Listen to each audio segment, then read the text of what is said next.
दोस्तों, मेरा नाम है कुमकुम बिनवाल। प्रधानमंत्री नरेंद्र मोदी अमेरिका के दौरे पर निकल चुके हैं। 3 दिन का मोदी जी का अमेरिकी दौरा है, लेकिन ये दौरा शुरू हो उससे पहले ही मोदी को ट्रंप ने डाल दिया है मुश्किल में। ऐसी मुश्किल जिसका हल ढूंढने में मोदी जी को पूरे 3 दिन लग जाएंगे। अगले 3 दिन मोदी जी अमेरिका में रहने वाले हैं, लेकिन मोदी जी अगले 3 दिन इस मुश्किल का हल ढूंढने में ही उनके पसीने छूट जाएंगे।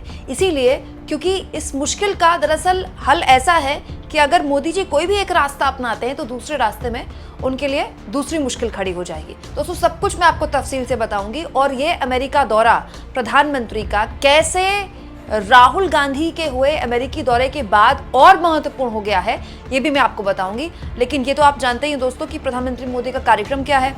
दोस्तों, मोदी क्वाड शिखर सम्मेलन में राष्ट्रपति जो बाइडेन से मुलाकात करने वाले हैं। इस शिखर सम्मेलन में मोदी हिस्सा लेंगे। इसके अलावा 23 सितंबर को न्यूयॉर्क में संयुक्त राष्ट्र महासभा को संबोधित करेंगे। इसके अलावा प्रधानमंत्री प्रवासी भारतीयों को भी संबोधित करने वाले हैं न्यूयॉर्क में। आप जानते हैं मोदी जी जब भी विदेश जाते हैं, खास तौर पर अमेरिका, क्योंकि वहाँ प्रवासी भारतीयों की संख्या बहुत ज्यादा है, तो जाहिर तौर पर यहाँ मोदी जी की एक रैली टाइप कार्यक्रम होगा। यहाँ मैं आपको ये भी बता दूं दोस्तों कि मोदी जी तो जहाँ भी जाते, चाहे ऑस्ट्रेलिया जाएं, अभी हाल में मोदी जी रूस भी गए थे, तो वहाँ भी मोदी जी ने प्रवासी भारतीयों को संबोधित किया था। तो अमेरिका में तो बहुत बड़ी तादाद है प्रवासी भारतीयों की, तो मोदी जी के लिए कोई नई बात नहीं है अमेरिका जाना, वहाँ प्रवासी भारतीयों से मुलाकात करना। बस नई बात यह है कि इस बार मोदी विदेश की धरती में कुछ ऐसा करने जा रहे हैं जहां उनको पहली बार कंपटीशन मिला है। दोस्तों, प्रधानमंत्री मोदी का अमेरिका दौरा तब हो रहा है जब राहुल गांधी का अमेरिकी दौरा खत्म हो चुका है। और राहुल गांधी के अमेरिकी दौरे में उनको काफ़ी मीडिया फुटेज मिली है। न केवल मीडिया फुटेज मिली, बल्कि सोशल मीडिया में उनके दौरों को काफ़ी सुना गया, उनकी वीडियोज़ को काफ़ी शेयर किया गया। और जिस तरह से प्रधानमंत्री और उनकी सरकार को निशाने पर लिया राहुल गांधी ने, जाहिर तौर पर यह पहली बार हुआ है। आज से पहले कभी नहीं हुआ 10 साल में कि मोदी जी विदेश में जाते हों और विदेश की धरती पर उनको कोई इस तरह से आईना दिखाए। तो जाहिर तौर पर ये मोदी जी के लिए पहली बार हो रहा है। मोदी जी विदेश में जाते हैं और पिछली भारत की सरकारों को लगातार निशाने पर लेते रहते हैं और ये कहते रहते हैं कि 2014 से पहले लोगों के मन में ये था कि पता नहीं कौन से देश में पैदा हो गए, किस तरह की सरकार है। शर्म आती थी लोगों को, कौन से पाप किए हैं जो ऐसे देश में पैदा हुए हैं। लेकिन उनको कोई चैलेंज करने वाला नहीं था। मोदी जी विदेश जाते थे, बोलकर आते थे और बात खत्म हो जाती थी। लेकिन अब चीजें अलग हो गई। राहुल गांधी ने उनके सामने एक चैलेंज रखा है, तो जाहिर तौर पर यह शक्ति प्रदर्शन जो देश में चल रहा है वो अब विदेश में भी चलेगा। दूसरा और सबसे महत्वपूर्ण दोस्तों, अमेरिका के पूर्व राष्ट्रपति डोनाल्ड ट्रंप ने मोदी के आगे एक मुसीबत खड़ी कर दी है। मोदी अमेरिका जा रहे हैं और अमेरिका में होने वाले राष्ट्रपति चुनाव, इस साल के अंत में अमेरिका अपना राष्ट्रपति चुन लेगा। और डोनाल्ड ट्रंप ने एक बड़ा अजीब तरह का बयान दे दिया है कि मोदी आ रहे हैं, मोदी उनके दोस्त हैं और मोदी उनसे मिलने आ रहे हैं। और डोनाल्ड ट्रंप ने करीब 2 हफ्ते पहले ये बयान दे दिया है। अब दोस्तों, डोनाल्ड ट्रंप अपनी पार्टी रिपब्लिकन की तरफ से चुनावी मैदान में है और डेमोक्रेटिक पार्टी की तरफ से चुनावी मैदान में है कमला हैरिस। यहाँ मैं आपको एक बात और बता दूं दोस्तों, पिछली बार जब अमेरिका में राष्ट्रपति चुनाव होने वाले थे तो डोनाल्ड ट्रंप ही राष्ट्रपति थे और उसके बाद वो फिर से अपनी पार्टी की तरफ से उम्मीदवार थे। और मोदी जी ने विदेश में जाकर, अमेरिका में जाकर डोनाल्ड ट्रंप के लिए प्रचार कर दिया था। याद है ना आपको? अब की बार ट्रंप सरकार। भरे हुए स्टेडियम में प्रवासी भारतीयों के बीच मोदी जी ने डोनाल्ड ट्रंप का हाथ पकड़कर उनके लिए प्रचार किया था। लेकिन उसका नतीजा ये हुआ दोस्तों कि डोनाल्ड ट्रंप चुनाव हार गए, उनकी पार्टी चुनाव हार गई। और उस वक्त ये भारत की विदेश नीति में बहुत ही एक तरह से सेटबैक था, क्योंकि ऐसा पहले कभी हुआ नहीं दोस्तों कि भारत के मौजूदा प्रधानमंत्री ने अमेरिका के राष्ट्रपति पद के उम्मीदवार किसी नेता के लिए प्रचार किया हो। ये पहली बार मोदी ने किया था और उसमें भी वो चुनाव हार गए थे। तो जाहिर तौर पर ये एक कोई बहुत अच्छी खबर भारत की विदेश नीति के लिए थी नहीं। अब अमेरिका के पूर्व राष्ट्रपति कह रहे हैं मोदी आ रहे हैं उनसे मिलने के लिए।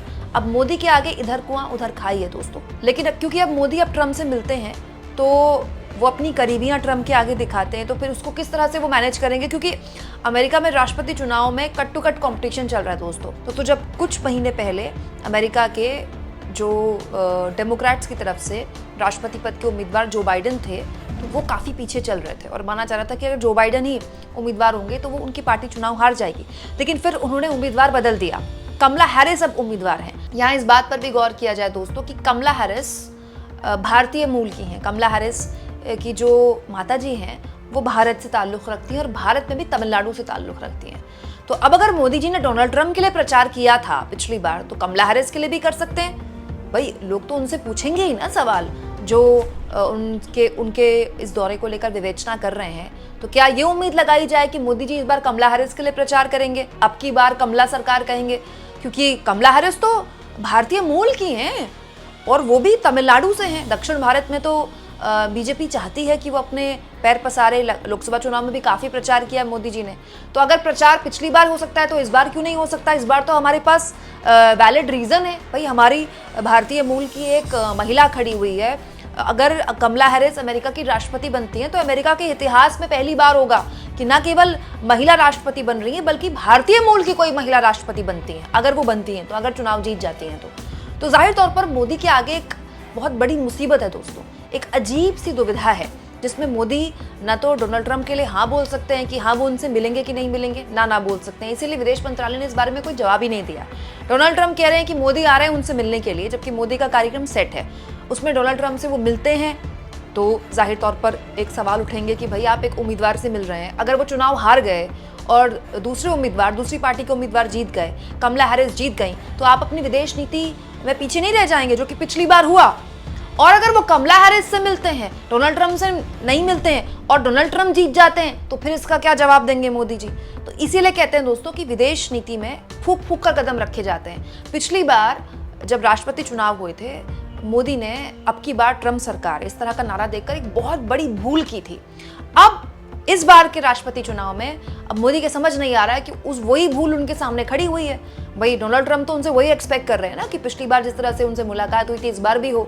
अब मोदी मुलाकात करते हैं नहीं करते हैं, ये अपने आप में एक सवाल है। दोस्तों, अमेरिका में जो राष्ट्रपति चुनाव होते हैं वो हमारे देश के जो प्रधानमंत्री के चुनाव होते हैं उससे बहुत अलग होते हैं, प्रक्रिया बहुत अलग है। और यहाँ मैं आपको ये भी बता दूँ कि जब से डेमोक्रेटिक पार्टी ने अपने उम्मीदवार को बदला है, जो बाइडेन को बदला गया है और कमला हैरिस आगे की गई हैं, तब से स्थितियां वहां काफ़ी बदल गई हैं। अब वहां कांटे की टक्कर मानी जा रही है। शुरुआत में तो एक वक्त ये आया था कि कमला हैरिस आगे निकल गई थी, लेकिन अब कांटे की टक्कर मानी जा रही है। तो दोस्तों, चुनाव कोई भी जीत सकता है। कमला हैरिस भी राष्ट्रपति बन सकती हैं, डोनाल्ड ट्रंप भी राष्ट्रपति बन सकते हैं। तो अब मोदी जी के आगे एक चॉइस है, या तो वो डोनाल्ड ट्रंप से मिलें, नहीं मिलते हैं और वो राष्ट्रपति बन जाते हैं तो ये तो बड़ी डोनाल्ड ट्रंप के लिए बड़ी अजीब सी एम्बैरेसिंग स्थिति हो जाएगी कि वो कह रहे हैं कि Modi my friend is coming to meet me. Donald Trump तो यही कह रहे हैं कि मोदी जी आ रहे हैं मुझसे मिलने के लिए, और मोदी जी नहीं मिलते हैं और डोनाल्ड ट्रंप जीत जाते हैं, तो फिर वो फ्रेंडशिप के लिए ठीक नहीं है ना। क्योंकि यहाँ पर जो फ्रेंडशिप होती है दोस्तों, विदेशी धरती में या विदेशी नेताओं के बीच, नेताओं के बीच की फ्रेंडशिप नहीं होती है, वो देशों के बीच की फ्रेंडशिप होती है।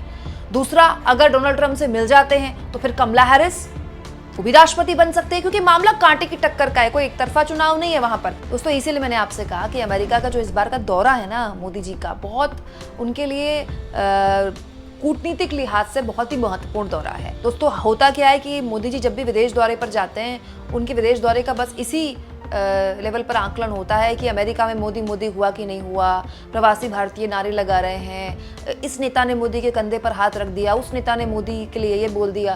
तो ऐसे विदेश नीति का आकलन नहीं होता है। विदेश नीति का बहुत ही कॉम्प्लेक्स तरीके से आकलन होता है। दिक्कत यह है कि मोदी जी प्रेस कॉन्फ्रेंस भी नहीं करते हैं, भारत में नहीं करते, तो विदेश में जाके क्या करेंगे। आइडियल सिचुएशन ये थी दोस्तों, आइडियल सिचुएशन ये थी कि मोदी जी इस अमेरिकी दौरे को अवॉइड करते, किसी प्रतिनिधि को भेज देते।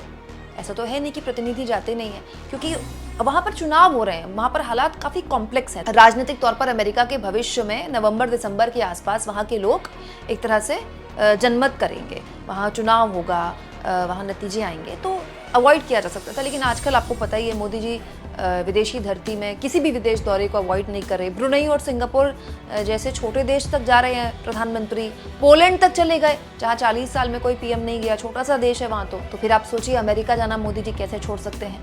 आपको क्या लगता है दोस्तों, ये जो अमेरिकी दौरा है मोदी का, इसमें उनके आगे कितनी चुनौतियां हैं और इन चुनौतियों से कैसे बाहर आएंगे मोदी जी? कमेंट बॉक्स में ज़रूर लिखें और जितना हो सके चैनल को शेयर करें, सब्सक्राइब करें और थैंक्स और ज्वाइन के ऑप्शन से अगर आप चाहें तो कुछ आर्थिक मदद भी चैनल की ज़रूर करें।